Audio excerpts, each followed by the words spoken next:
These are the 5 best questions you should be asking your doctor. And as a doctor myself, I wish patients ask this.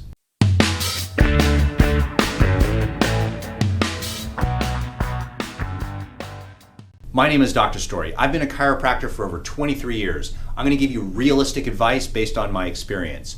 Question number 1 that you should be asking your doctor is this treatment for temporary relief of my symptoms, or is it going to have some long-term benefit? Now, this is not a slam on temporary pain relief. Very often, if you've had surgery and they give you Oxycontin or Vicodin or Demerol or some Tylenol with codeine, whatever the drug is, ask the question, is that drug for temporary pain relief, or is it going to help me long term? It's okay if it's temporary pain relief. The reason why you should be asking this question is because if you have a chronic problem, and I'm a chiropractor, so I deal a lot with chronic problems and chronic musculoskeletal problems, it's one thing to just treat the symptoms. It's okay to treat the symptoms sometimes. People have symptoms. They want their symptoms to be relieved. But eventually, you're going to have to start dealing with things long term. So when a patient comes into my office, if I do some different therapies, those therapies are for temporary relief for their symptoms. They should know that. They should not think that putting electrical stimulation or an ultrasound or anything like that is going to have any long-lasting effect. The exercises and the adjustments have the best long-term results. So in my office, I do try to combine temporary pain relief with long-term benefits, but it's important to understand which one does what, because that's going to get you the best results and give you, the patient, greater understanding of your problem. Number 2, what tissue is damaged? This needs to be understood by you, the patient, because very often, I don't know why this is in my office, but I'll tell patients this multiple times, and it'll be their 10th visit, and they'll look up and go, so what's wrong? And I just think to myself, I've told you like 5 times. But sometimes it takes numerous times for people to understand, but you as a patient need to understand what tissue is damaged. So let's do the neck, for example. You need to know what tissue is damaged. Is it a muscle? Is it a tendon? Is it a ligament? Is it a joint? Is it a joint capsule? Is it the disc? Is it the nerve? Is it the fascia? This is just a short list of what tissue is just right there in the back of your neck. So ask the doctor what tissue is damaged and demand from the doctor for them to know what they're working on.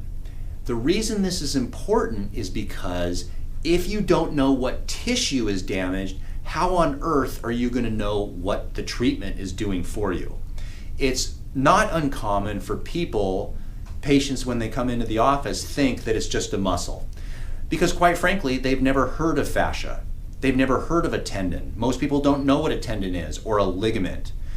Name for me right now the biggest ligament in the back of the neck. If you don't say the ligamentum nuchae, then how would you even know that that could be a potential cause of pain?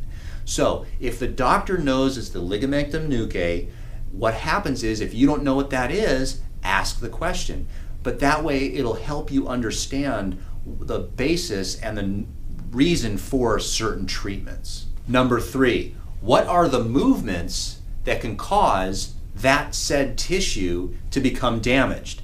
This is an important question to ask because I do a lot of different types of styles of adjusting patients. The primary one that I use is Gonstead, but I've been in practice a long time. I've taken a lot of seminars on different techniques, and so we're very adept at figuring out what seems to work the best for different types of patients. So we don't do the same thing on everyone.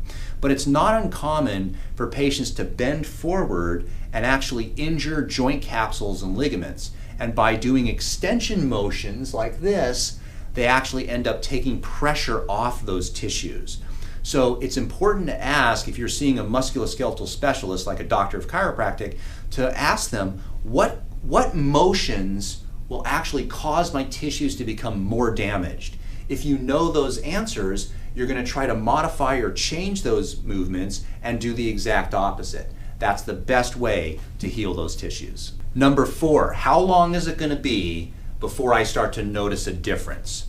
I have a unwritten, generalized rule in my office that if I'm doing treatment on someone, I'm expecting to see some type of noticeable change within about 10 treatments. Now, this is assuming that someone is extremely old, that they have a chronic condition. I live in an area where there's a lot of retirement people. So what ends up happening is you have patients that sometimes are 70, 80 years old. They've had pain for 50 years. You gotta give it some time before it makes a change. I always tell patients, think of me as like a personal trainer. I'm just working on your joints and your spine. So you wouldn't go into a personal trainer and expect to see massive changes in 1 or 2 workouts. But in about 10 workouts, the patient should start to notice they can move better, they have greater range of motion, they have less pain. It may not be perfect, but we're getting there. We're on the right path. If someone comes in, and I have patients that are extremely young, you have high school kids playing football, track, soccer, cycling, running, all those things. These people are healing machines.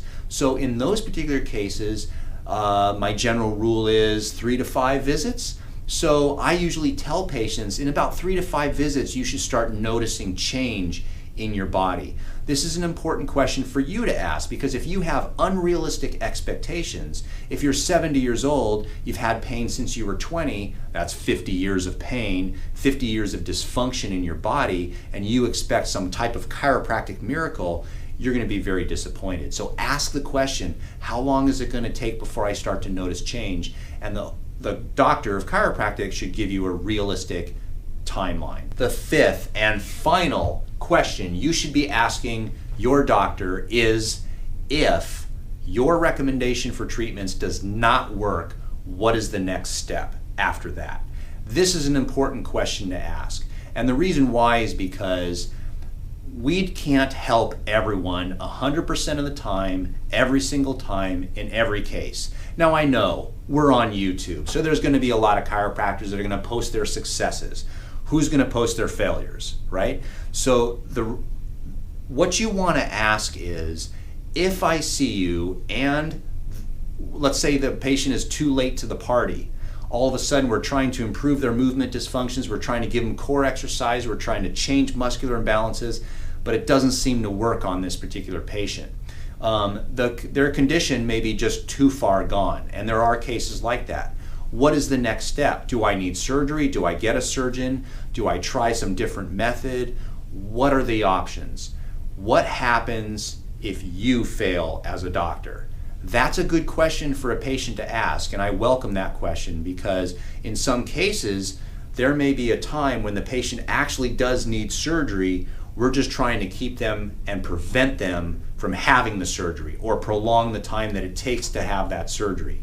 If that's the case, then I'm going to tell the patient, hey, we're trying to help you as best we can so that you can avoid surgery, or it'll take longer before you need surgery. But I always am upfront with patients and let them know, if I can't help them, I know where I'm going to send them. So hey, if you like this video, give me a thumbs up, subscribe to the channel. If you want to become a patient of mine, we do see a lot of international patients. Patients will fly into Los Angeles. I live in an area where there's a humongous outlet mall where people can go shopping. It's basically a hub of where people will shop. We have a lot of hotels around this area, and sometimes patients will come to Los Angeles area and come up to Ventura and shop. And within a week, we could see a patient numerous times and get some results. So if you want to do that, all my information is down in my website, down below. And if you go to the About area on my YouTube channel, you can get that information there.